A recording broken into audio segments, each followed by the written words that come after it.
going to take a minute to get comfortable here. It is such an honor to be here among you all. As Bruno said moments ago, I'm a huge fan of TED. I remember the very first TED Talk I ever saw, which was called The Paradox of Choice by Barry Schwartz. Did any of you see that one? Yeah. Anyway, that was the beginning of a beautiful relationship with a wonderful thing. And I was thinking about how in the world I could tie the next 2 songs into the topic of building blocks. Not that there was a need to do so. In fact, I was told that I didn't have to relate my music to what was being discussed tonight and the topic. But there is a relationship in that both these songs were the product of what was happening during my sleeping hours. So, and as you guys all know, the brain is incredibly active during sleep. We're apparently making decisions, and creative connections are being made, and that takes on importance where I'm concerned as a musician, because of course it means that songs sometimes take shape in my sleeping brain. And the first one that we're gonna play is actually a breakup song. And I kept having these dreams that me and this ex of mine had been reunited, and it was almost like a positive feedback loop, but I couldn't seem to get past it. And so I decided to write a song about that experience, because I would wake up in the afterglow of these false dreams, and then I would kind of come to, and I would always feel a little ripped off by the reality of my circumstances versus what was happening in my dream world. There is, however, some poetic justice in this at this time, because my now wonderful husband gets to play a raucous drum solo at the end of this song about my not-so-great ex-boyfriend. Yeah! And then we're gonna go straight into a song that I wrote it's an instrumental piece called Joy. And I wrote it, I woke up with this melody in my head, and I went rifling around my room for some manuscript paper and found some, and within 3 minutes, a song had been born. And you'll hear it's a very simple little melody. And so I'm just very thankful that these things happen during sleep.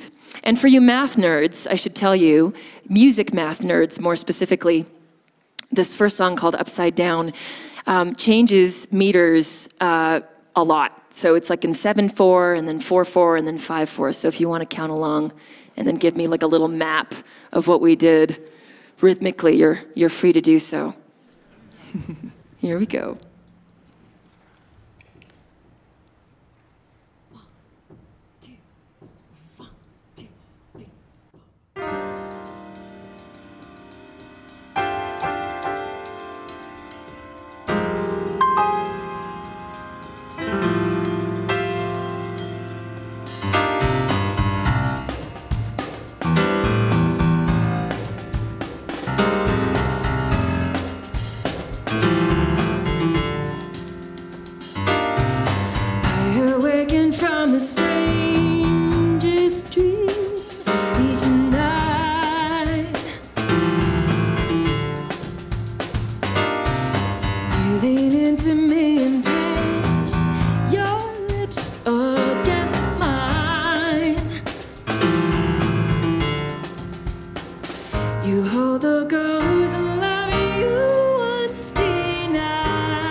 But only in a world time of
Piano tutors hate it when I do this.